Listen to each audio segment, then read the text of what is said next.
Salut à toutes et à tous et bienvenue pour cette nouvelle critique à l'arrache où nous allons parler de Les Cerveaux, sorti en 2016 et réalisé par Jared Hess. Ça fait 5 fois que je fais cette prise, alors je vais regarder mes notes pour vous dire le casting, parce que j'en ai marre. Donc on a Zach Galifianakis, Owen Wilson, Jason Sudeikis, tu vois, tous ces noms là, Salakis au bonnet de brebis, c'est dur à dire sans regarder tes notes. Et les 3 chasseuses de fantômes, il manque que McCarthy en fait. Et donc du coup, contrairement à Ghostbusters, Kristen Wiig, elle est au top, elle est super drôle. Leslie Jones, elle est drôle, et en plus de ça, c'est pas un gros cliché raciste.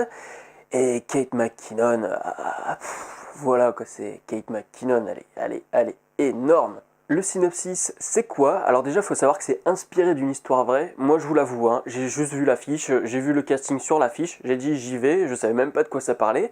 Et donc, en fait, c'est inspiré d'une histoire vraie. C'est inspiré d'un casse en 1997 de David, je ne sais plus son nom de famille, qui dérobe 17 millions dans une banque. Enfin, dans un truc d'échange import-export pour la monnaie bancaire, enfin voilà quoi. Et donc du coup, le plus gros casse, donc c'est inspiré, vraiment inspiré, hein, parce que c'est une comédie ce film. Donc voilà, de la comédie un peu thriller quoi, dans le sens où c'est quand même un mec qui braque 17 millions et qui doit se barrer des États-Unis. Alors pourquoi pas de spoil? Tout simplement parce que faut vraiment que vous alliez le voir sans que je vous dévoile que dalle. C'est vraiment hilarant, c'est bien monté, ok la réalisation est pas parfaite, si, enfin elle est parfaite dans le sens où c'est académique quoi. Mais il y a rien d'énormissime énormissime, c'est dégueulasse comme expression. Il y a rien de sensationnel dans la réalisation.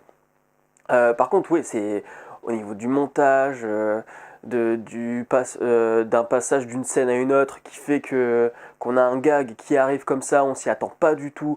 Il y a vraiment plein d'idées auxquelles tu t'attends pas. Il y a quoi? Il y a 2 blagues préméditées. Il y a 2 blagues où vous vous dites, je sais comment ça va se terminer. Mais sinon, c'est des surprises de partout.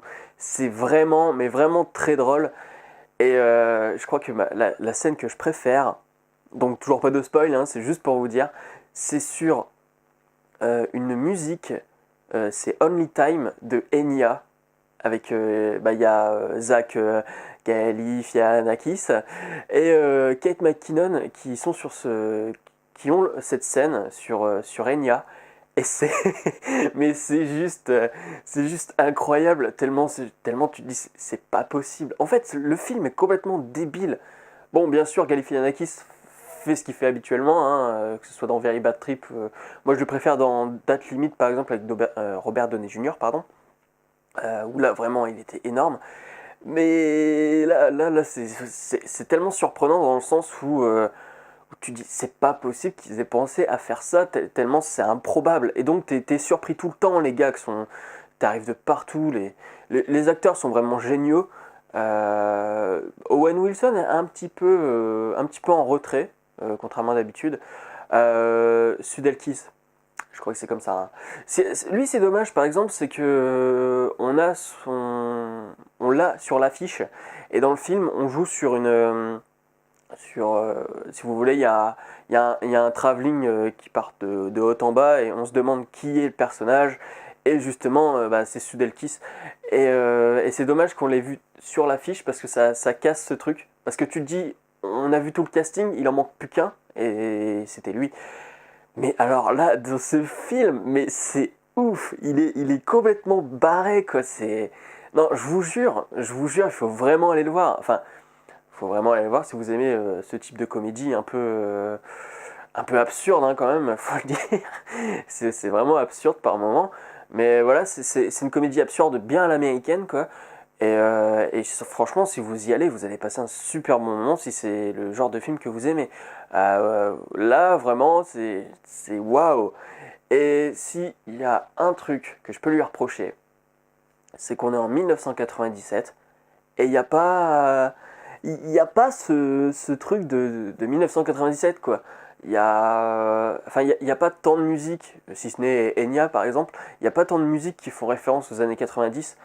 Il y a des accessoires. Il y a des accessoires qui sont. Mais en fait, ça existait vraiment, hein, c'est ça le pire.